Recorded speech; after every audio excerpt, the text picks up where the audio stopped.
സുപ്രധാന വാർത്തയിലേക്ക് പോകുന്നു. കണ്ണൂരിൽ റിസോർട്ടിന് തീയിട്ട ശേഷം ജീവനക്കാരൻ ജീവനൊടുക്കി. പാലക്കാട് സ്വദേശി പ്രേമനാണ് മരിച്ചത്. പയ്യാമ്പലം ബീച്ചിന് സമീപത്തെ റിസോർട്ടിലാണ് സംഭവം. വിവരങ്ങളുമായി കെ രാജേഷ് ചേരുന്നു. രാജേഷ്, ജോലി ചെയ്യുന്ന റിസോർട്ടിന് തീയിടുന്നു, പിന്നീട് ജീവനൊടുക്കുന്നു. കേൾക്കുമ്പോൾ ഒരു ആശയക്കുഴപ്പമുണ്ട്. എന്താണ് ശരിക്കും സംഭവിച്ചത്?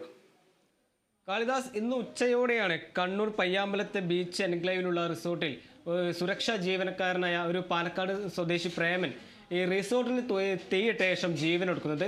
ഇതിന്റെ അന്വേഷണവുമായി പുരോഗമിക്കുന്ന പുറത്തു വരുന്ന വാർത്ത എന്ന് വെച്ചാൽ ഈ റിസോർട്ടിൽ നിന്ന് സുരക്ഷാ ജീവനക്കാരനെ പിരിച്ചുവിടുമെന്ന് ഉടമസ്ഥ പറഞ്ഞിരുന്നു.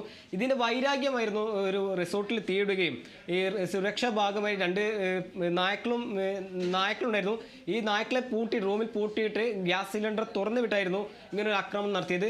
തുടർന്ന് മറ്റു ജീവനക്കാർ, അന്യസംസ്ഥാന തൊഴിലാളികളായ ജീവനക്കാർ ഈ റിസോർട്ടിൽ നിന്നും പുക ഉയരുന്നത് കണ്ട് നടത്തിയ അന്വേഷണത്തിലാണ് ഈ രണ്ട് നായ്ക്കളും, സുരക്ഷാ ഭാഗമായുള്ള രണ്ട് നായ്ക്കളും ഈ സുരക്ഷാ ജീവനക്കാരനായ പാലക്കാട് സ്വദേശിയായ പ്രേമനും തൂങ്ങി മരിച്ച നിലയിൽ കണ്ടെത്തിയത്. ഇത് പ്രധാനമായി കൂടുതൽ കേസന്വേഷണം നടന്നു വരികയാണ്. ഇത് വൈരാഗ്യമാണോ അതോ മറ്റെന്തെങ്കിലും കാരണമാണോ എന്നൊക്കെ. എന്തായാലും സുരക്ഷാ ഉദ്യോഗസ്ഥൻ ബീച്ചോട് ചേർന്നുള്ള റിസോർട്ടിൽ ഈ പിരിച്ചുവിടാനുള്ള നീക്കത്തിന്റെ ഭാഗമായുള്ള ഉടമസ്ഥനോടുള്ള വൈരാഗ്യമായിരുന്നു ഇങ്ങനത്തെ ഒരു കൊടും ക്രൂരത ചെയ്യാൻ ഈ ജീവനക്കാരന്റെ ഭാഗത്തു നിന്ന് ഉണ്ടായ സാഹചര്യം.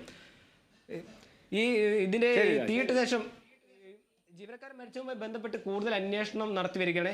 എന്തായാലും സുരക്ഷയുടെ ഭാഗമായിട്ടുള്ള രണ്ട് നായകളും കൊല്ലപ്പെട്ടതല്ലാതെ മറ്റ് ജീവനക്കാർക്കോ ഈ റിസോർട്ടിലുള്ള മറ്റ് താമസക്കാർക്കോ യാതൊരു പരിക്കും പറ്റില്ല. ഈ റിസോർട്ട് പൂർണ്ണമായി കത്തിനശിച്ചിട്ടൊന്നുമില്ല. ഇതിന്റെ ഭാഗമായി ഒരു ചെറിയ ഭാഗം ഇത് കത്തി നശിച്ചെന്നല്ലാതെ കൂടുതൽ അപകടങ്ങളോ മറ്റോ ചെലവുകളോ ഒന്നും ഈ അപകടവുമായി ബന്ധപ്പെട്ട് പുറത്തു വന്നിട്ടില്ല. എന്തായാലും അഗ്നിരക്ഷാസേന ഒരു രക്ഷാപ്രവർത്തനം നടത്തുകയും തീ കൂടുതൽ പടരാതിരിക്കുകയും ശ്രമിച്ചിട്ടുണ്ട്. എന്തായാലും ഈ അന്വേഷണവുമായി ബന്ധപ്പെട്ട് കൂടുതൽ അന്വേഷണം നടത്തി വരികയാണ് പോലീസ്. എന്തായാലും പയ്യാമ്പലം പോലീസ് ഇതിന്റെ അന്വേഷണം ഊർജിതമാക്കിയിട്ടുണ്ട്. കാളിദാസ്.